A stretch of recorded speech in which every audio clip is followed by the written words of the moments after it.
My name is Ryan Calder, and 10 years ago, I married into what I thought was a warm, loving, blended family.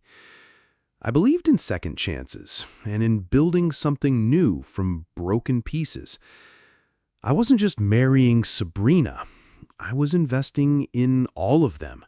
Her mother, her outspoken sister Leona, her quiet cousin Blake, and even the lingering shadows of her past.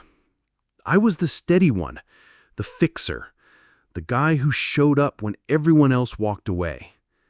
As a commercial drone engineer working remotely, I had the flexibility and income most only dream about. I poured it into our life together. Holidays, medical bills, even surprise birthday weekends for people who never once remembered mine. When Sabrina suggested a luxury family trip to Maui, I didn't even blink. "Let's reset," she said. "Make memories." I booked a private villa near the Hana Highway, arranged guided snorkeling, and prepaid for every damn meal. I even smiled when she added 4 more relatives to the trip, without asking. But 2 weeks before the flight, while we were folding laundry of all things, Sabrina casually said, "Oh, I forgot to tell you. Lyle's coming." I froze. Lyle, her ex-husband, the man who once emptied their joint account and ghosted her for 6 months. Before I could respond, she added, "And Tanner, too. From college." I set the towel down slowly. "Why?" She shrugged like it was a weather report. "They're family. Tanner's practically like a cousin to Blake, and Lyle and we're in a better place now. Don't make it a thing, Ryan." And just like that, I learned the worst part wasn't that she invited her exes. It was that they had already given my spot away to Lyle. My name wasn't even on the new itinerary. That night, as Sabrina scrolled through a group chat filled with heart emojis and "can't wait" messages from people who forgot I even existed, I sat on the edge of the bed, staring at my suitcase. This wasn't a marriage anymore. It was a stage, and I had just been written out of the script. But they didn't know I'd already memorized the final act. I sat at the long oak dinner table, surrounded by faces that used to mean something, or maybe I only thought they did. Sabrina's mom clinked her wine glass and raised it high, her voice syrupy sweet. "To family and new memories in Maui." Laughter followed. Liana giggled like a teenager. Blake nodded along. Sabrina didn't look at me once. I raised my glass too, mostly out of habit, but didn't drink. My food tasted like cardboard. They spoke of villa amenities, seafood dinners, boat tours, and matching swimsuits. The whole table buzzed with excitement, except for me, the man who funded it all, and was now apparently just a footnote in their vacation plans. I leaned back in my chair as Sabrina's mother leaned over and whispered with a smile, "You're being quiet tonight, Ryan. Don't ruin the vibe." Ruin the vibe? My name wasn't on the updated guest list. My seat on the private flight had gone to Lyle, the same man who once disappeared with Sabrina's credit cards and came back with a tattoo and a new girlfriend.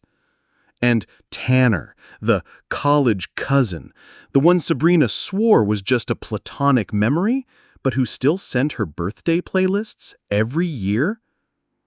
When the dinner ended, I stood up slowly, tucked in my chair, and quietly walked upstairs. No dramatic confrontation, no slammed doors. Sabrina followed a few minutes later, already scrolling through her phone, likely coordinating with the Maui crew. She barely noticed me as she slipped into bed. "Don't be dramatic, Ryan. This trip is for family. You can come next time." Next time.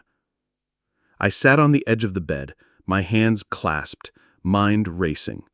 10 years of compromise, of making room for her baggage, emotional and literal, of playing chauffeur, bank, therapist. And now I was being sidelined like I never existed. But I didn't yell. I didn't plead. I did what I was best at, quietly taking back control. That night, while she slept with her phone clutched in hand, I got out of bed and opened my laptop. My fingers moved quickly, years of managing travel logistics and booking software making it muscle memory. I logged into the airline dashboard, found the villa reservation in Hana, and pulled up every snorkel, spa, and sunset dinner I had prepaid. One by one, I canceled them all. Flight seats, voided. Luxury villa, released. Excursion packages, refunded. All under my name. All my account. All gone. But I wasn't done. I opened another tab and booked myself a one-way ticket to Lisbon, Portugal. I didn't even check the weather. I didn't need a beach. I needed air, a continent away from this madness. I left the confirmation emails open on the screen, just enough for Sabrina to see when she woke up. Before sunrise, I slipped out, taking nothing but my laptop, passport, and one carry-on suitcase. I left the keys on the counter and a sticky note on the fridge. It read, "I canceled your dream vacation because apparently I wasn't part of the dream." By the time their group chat started buzzing about booking issues and site errors, I was already at the airport terminal, sipping black coffee with a view of the runway. They thought I'd roll over, that I'd quietly fade into the background while Sabrina's exes toasted her under the Hawaiian sun. But this time, I disappeared on my own terms. By the time the sun broke over the tiled rooftops of Alfama, I was already 2 espressos deep, seated on the balcony of a modest Airbnb with a view that stretched to the Tagus River. I didn't feel peace, not yet, but I felt distance, and that was enough. The morning light softened the cobblestones below, casting golden shadows across the sleepy Lisbon alleyways. I sipped my coffee, scrolling silently through the chaos unraveling in Sabrina's group chat. My phone had been buzzing non-stop since 3 a.m., group messages spiraling. Why are the hotel confirmations gone? Did Ryan cancel the flights? Someone call him. Then came the blame, mostly from her mother, who called me petty and emotionally unstable. Sabrina, ever the diplomat, asked if I was okay, as if she hadn't just uninvited me from my own vacation and replaced me with her ex. I didn't respond to any of it. Then a private message came in. It was from Marcy, Blake's girlfriend. We had never been close, but we were cordial. She had always struck me as the quiet observer, the one who smiled through family events but kept her thoughts to herself. Her message was just 3 words. You deserve this. Attached were screenshots. The first one was from a private chat between Sabrina and Tanner, the platonic cousin she'd sworn was ancient history. Sabrina had written, "Ryan will pay for it all. He always does." The next few messages were worse. Jokes about me. Plans to make me look like the jealous one. A group chat titled Operation Aloha Freedom, with Blake, Lyle, and Sabrina all laughing about how they'd distract me long enough for the charges to post. Then came the real punch. Receipts. Scans of hotel bills. Not the villa I booked, but alternate rooms, booked in cash, under fake names. Sabrina had been planning to ghost me the moment she landed. It was never just a family trip. It was an orchestrated betrayal. One they thought I'd fund. One they thought I'd be too blind, too loyal, too slow to see. But now I saw it all. I stood up from the balcony, my legs shaky, not from fear, but from anger that had nowhere to go. I had loved Sabrina for years, supported her when she bounced from failed marketing jobs to vague wellness coaching, I'd covered rent. I'd paid for therapy she never finished. I'd even made peace with her having brunch with her ex-husband as friends. But this was warfare. I called Marcy. She picked up on the second ring, her voice quiet. I had to tell you. I didn't know how deep it went until Blake left his laptop open. I asked her, "Why'd you send it to me?" She said, "Because I've been the side character in Sabrina's games too, and I'm done watching her burn people and walk away smiling." I thanked her, genuinely. Then I did what I do best. I planned. They wanted a tropical vacation funded by Betrayal. I'd give them a storm instead. Using the screenshots Marcy sent me, I compiled a PDF with timestamps and messages. I titled it, "Family Vacation, the Real Itinerary." Then I sent it. Not to the group chat, but individually, one by one, to Sabrina, to her mother, to Blake, to Tanner, even to Lyle. No caption, just the file. Then I blocked them all. By noon, Sabrina's Instagram was silent. The hashtags were gone, the comments turned off. I assumed the drama had erupted fully.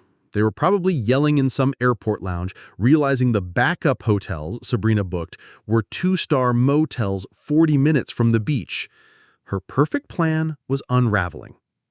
And I was in Portugal. By nightfall, I had made new friends.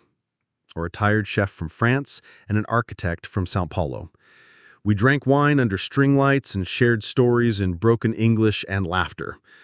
For the first time in years, I wasn't someone's second option, their financial backup, or the silent mule who made everything happen behind the scenes. I was just Ryan. And that was more than enough. I didn't hesitate.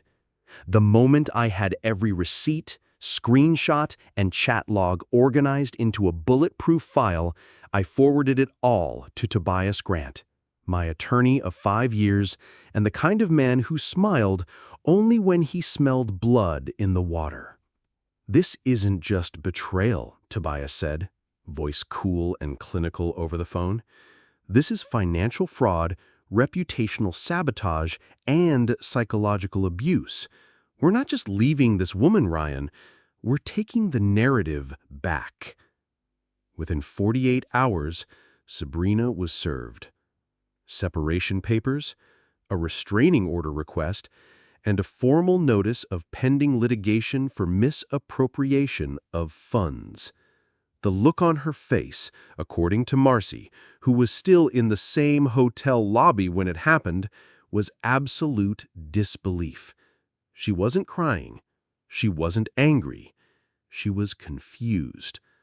Because in her mind, I was the silent one, the provider, the doormat, the one who made things easy.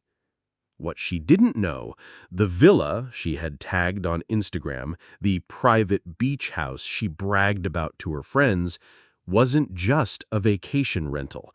It was one of 3 luxury properties I owned through a shell LLC. On paper, it belonged to a consulting firm. In practice, it was mine.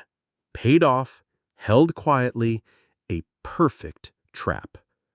Her car, the white electric SUV she loved posting selfies in, captioned, "Earned, not given," leased under my name. And the payments? Pulled from a joint card linked to my private business account. The $12,000 she transferred to her mother for a wellness spa investment? Traced, cataloged, and documented. A tax nightmare waiting to unfold. Tobias moved swiftly. He froze every account tied to my business and personal name. He issued a cease and desist letter to Sabrina's employer when she tried to paint me as controlling on her podcast. He filed an emergency injunction that blocked her from accessing any digital asset I created, including the couples blog she had once laughed at and now tried to monetize without my consent. She panicked. At first, she tried the public sympathy route. Her posts became cryptic. Sometimes the ones closest to you do the most damage. When people are obsessed with control, they'll rewrite the truth. I let it slide for a day. Then she posted a video. Tears, makeup just smudged enough to look real, a carefully curated background of a clean white bedroom. I don't know what happened. He just snapped, out of nowhere. That's when I dropped the hammer. I made one post, just one. No caption, just a carousel of screenshots. Her messages mocking me, her plans with her ex, the fake hotel bookings, the bank transactions in her mother's name, and lastly, her own text, "Ryan will fund it all. He always does." The comments exploded. Girl, you played yourself. Not the emotional abuse and the fraud. You messed with the wrong guy. He just snapped. No, you schemed. Her podcast sponsors pulled out within 72 hours. Her influencer contracts were quietly dropped. A PR firm released a statement saying they had terminated all representation of Miss Celine due to discrepancies in her public statements. Sabrina's digital empire crumbled. And through it all, I remained calm. Marcy and I stayed in contact. She wasn't just a witness now, she was an ally. She gave testimony, shared Blake's involvement, even helped Tobias draft a subpoena for the group chat logs that proved collusion between multiple parties. The legal strike wasn't just revenge, it was reclamation. I wasn't trying to destroy her. I was reclaiming my voice, my identity, my dignity. The quiet husband she underestimated had become the storm she never saw coming. And for once, I slept soundly. Not because I won, but because I stopped letting someone else define me. 3 months had passed since the legal dust settled. The headlines had faded, the court had ruled in my favor. A swift, scathing judgment that validated every silent sacrifice I'd made for that woman. And yet, when the chaos was over, I didn't stay to bask in the aftermath. I left. Lisbon greeted me like an old friend I never knew I needed. I rented a tiny apartment in Bairro Alto, nothing extravagant, but mine. The kind of place where the walls creaked at night, and the sunlight flooded the windows in the morning like it was trying to heal you. I filled it with books, quiet music, and second-hand furniture I assembled myself. No one here knew my name, and for the first time in years, I felt free. I picked up freelance work with a boutique tech firm in Alcantara. They didn't care about my past. All they saw was the code, clean, elegant, and efficient. I poured myself into it, not because I was running from something, but because I was finally doing it for me. Lisbon had a rhythm I couldn't explain. The city didn't shout, it hummed. The sound of trams, the clink of espresso cups on sidewalk cafes, the chatter of old women hanging laundry across alleys. I learned Portuguese slowly, word by word, phrase by phrase. Locals called me quieto mas gentil, quiet but kind.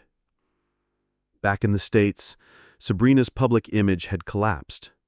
No more podcast, no more influencer deals.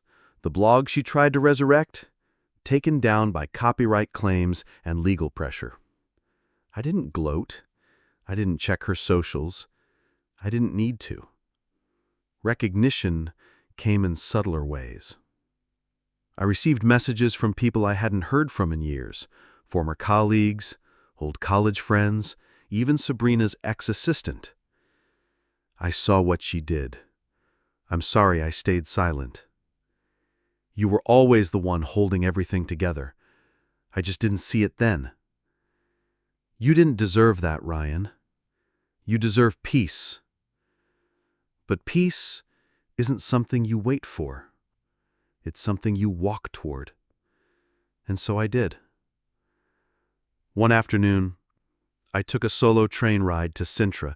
The cliffs there don't apologize. They just rise, jagged, majestic, the kind of beauty that demands your attention without ever asking for it.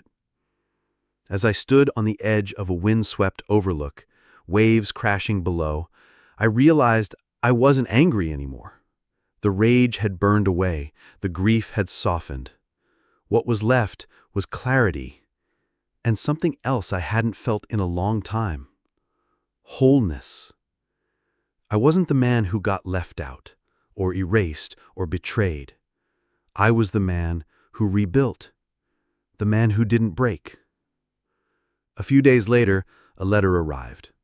No return address, just careful handwriting on soft ivory paper. It was from Sabrina. She wrote, "I was wrong. I see it now. You never needed me. I needed you.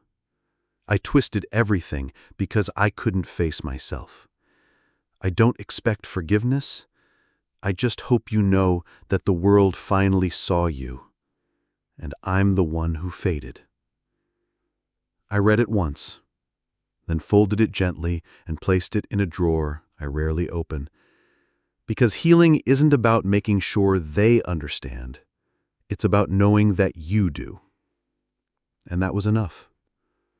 I wasn't just living in Lisbon, I was living for me.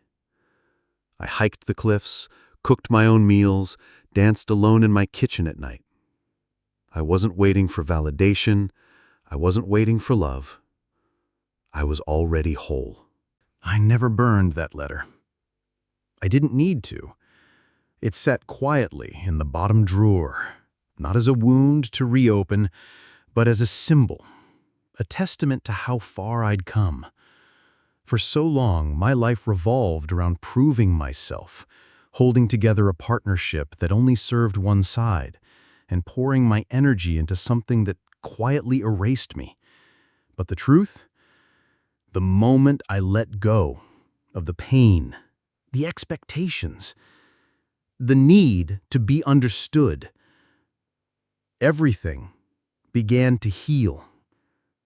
Lisbon taught me something that no courtroom victory or public acknowledgement ever could. Peace is not handed to you. It's something you build in silence, brick by brick, breath by breath. In Body 1, when I stood alone on the tarmac, I thought I had lost everything.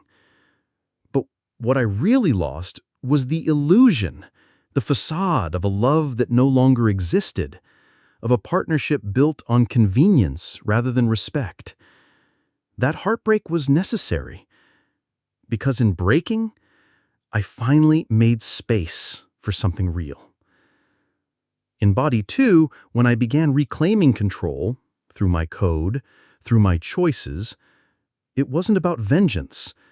It was about remembering who I was before I gave it all away. It was about rewriting my story, not to hurt someone else, but to honor myself. In Body 3, when I stood across from her, saw the fear in her eyes, the regret that came too late, I didn't feel superior. I just felt done. I saw the consequences of unchecked ambition, of manipulation, of trying to rewrite history. And I chose not to be a part of that story anymore. And finally, in Body 4, as I settled into my new life, humble, quiet, mine, I understood the power of walking away. Not in defeat, but in dignity.